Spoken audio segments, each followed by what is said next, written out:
सत्ता स्वार्थ के लिए हम देश का विभाजन करवा दें? इससे निम्न स्तरीय हरकत दूसरी हो नहीं सकती।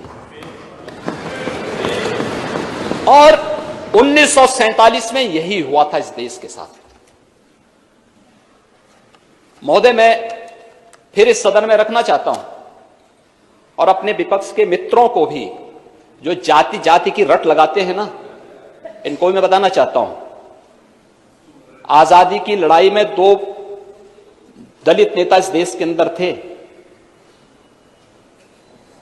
एक बाबा साहब डॉक्टर भीमराव अंबेडकर और दूसरा श्री जोगेंद्र नाथ मंडल। ये 2 नेता थे, नेता प्रतिपक्ष में। आप चाहूंगा नोट करें और इसको, इन दोनों की कथा को सुने, क्योंकि उम्र के साथ आपको प्रवचन सुनने का अभ्यास हो रहा है। मुझे बहुत अच्छा लगा है और एक अच्छी शुरुआत है। प्रवचन सुनता भी ठीक से हो। नहीं, मैं आपके पूरे भाषण के दौरान बैठा रहा, और मैं इसलिए बैठा रहा कि भाई एक तो आप बलिया के हैं और बीच में कहीं ऐसा ना हो कि हमारे यहां से सुरेंद्र सिंह उठ खड़े हो जाएं, तो इसलिए मैंने कहा मैं स्वयं यहां बैठे रहता हूं। तो मैं इसलिए बैठा रहा कि नहीं, मैं पिछली बार नहीं बैठ पाया था, इसलिए इस बार मैं स्वयं आपके लिए बैठूंगा। लेकिन हमें इन चीजों को जानना पड़ेगा। देखिए, सत्ताएं आएंगी जाएंगी, महत्वपूर्ण ये नहीं है। महत्वपूर्ण देश है। इस देश से बढ़कर कुछ नहीं हो सकता, हमारे देश कुछ नहीं हो सकता है। और इसलिए इन 2 नेताओं की कथा को हर भारतवासी को सुनना चाहिए और तब सीए पर अपना जवाब भी तलाशना चाहिए। 1946 में जब नेशनल असेंबली के इलेक्शन हो रहे थे, तो कांग्रेस ने बाबा साहब भीमराव अंबेडकर को मुंबई सीट से हरवा दिया था। बाबा साहब भीमराव अंबेडकर हारे, तब बाबा साहब भीमराव अंबेडकर को कोलकाता से अपनी सीट छोड़ने वाले कोई नेता थे 1946 में, तो वह थे जोगेंद्र नाथ मंडल। 1940 के दशक में देश के अंदर दलितों, वंचितों और केवल देश ही नहीं, दुनिया के ये आवाज बने थे दोनों नेता। लेकिन 1946 में एक तरफ बाबा साहब भीमराव अंबेडकर को प्रलोभन दिए जा रहे थे। किसने नहीं दिया? जिन्ना ने दिया, हैदराबाद के निजाम ने दिया, जूनागढ़ के नवाब ने दिया। लेकिन बाबा साहब भीमराव अंबेडकर, उन्होंने कभी अपने मुद्दे से टस से मस नहीं हुए। उन्होंने कहा था कि मैं जानता हूं कि भारत के दलितों और वंचितों का हित कहां सुरक्षित है। ये बाबा साहब भीमराव अंबेडकर ने कहा था। और उन्होंने पाकिस्तान बनाने का विरोध किया था। बाबा साहब भीमराव अंबेडकर पाकिस्तान बनाने का विरोध किए थे, पुरजोर विरोध किया था। लेकिन जोगेंद्र नाथ मंडल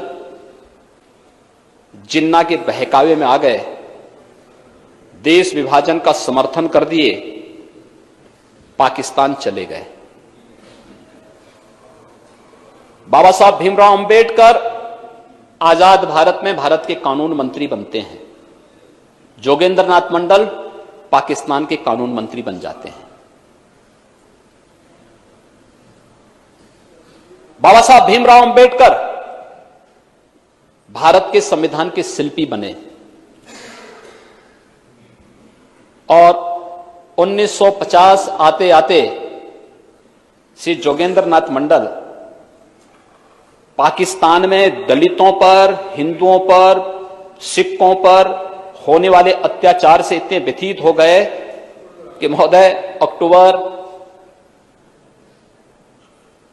1950 को वे वापस भारत भाग के आ गए और कोलकाता में आकर के एक शरणार्थी का जीवन यापन करने लग गए। 1950 से लेकर के 1966 तक जोगेंद्र नाथ मंडल गुमनाम जीवन जिए भारत के अंदर और अंत में उनकी गुमनाम मौत हो गई। कोई जोगेंद्र नाथ मंडल के बारे में वर्तमान की कोई पीढ़ी नहीं जानती होगी, कोई नहीं जानती। देश के साथ गद्दारी करने वालों को इसी प्रकार की गुमनाम मौत मरनी पड़ती है। और दूसरी तरफ बाबा साहब डॉक्टर भीमराव अंबेडकर है, भारत के संविधान के शिल्पी बने। भारत के अंदर किसी भी राष्ट्रीय नेता के इतने स्मारक और इतने स्थल नहीं होंगे। प्रधानमंत्री मोदी जी ने बाबा साहब भीमराव अंबेडकर से जुड़े हुए 5 स्थानों को पंच तीर्थ के रूप में भी विकसित कर दिया। मऊ छावनी मध्य प्रदेश, जहां उनका जन्म हुआ, भव्य स्मारक बना है बाबा साहब का। इंग्लैंड में रहकर के, जिस भवन में रहकर के उन्होंने उच्च शिक्षा अर्जित की, भारत सरकार और महाराष्ट्र की भारतीय जनता पार्टी की तत्कालीन सरकार ने उस भवन को खरीदा। अनुसूचित जाति जनजाति के बच्चों को वहां जाने की व्यवस्था, स्कॉलरशिप की व्यवस्था, कॉर्पस फंड बना करके उनके लिए वहां पर व्यवस्था की और वहां पर बाबा साहब भीमराव अंबेडकर का स्मारक इंग्लैंड में बनवाया। दिल्ली में जिस भवन में रहकर के उन्होंने सार्वजनिक जीवन अपना जिया, वहां पर एक इंटरनेशनल अंबेडकर स्मारक, वहां पर भी भव्य स्मारक बना है। कभी जाकर के देखें लोग, इनकी आंखें चौधिया जाएंगी। नागपुर में उनकी दीक्षा भूमि, भव्य स्मारक, और उनका चैत्य भूमि मुंबई में भव्य स्मारक विकसित हो रहा है। यह है सम्मान। और यही नहीं, स्वतंत्र भारत ने उन्हें भारत रत्न की उपाधि से सम्मानित करके भारत रत्न की। यह है दो लोगों की कथा। एक राष्ट्रपुत्र बनकर के भारत रत्न बना और एक ने देश के साथ गद्दारी की, गुमनाम मौत मरा। अब तय कर लें कौन क्या करना चाहता है।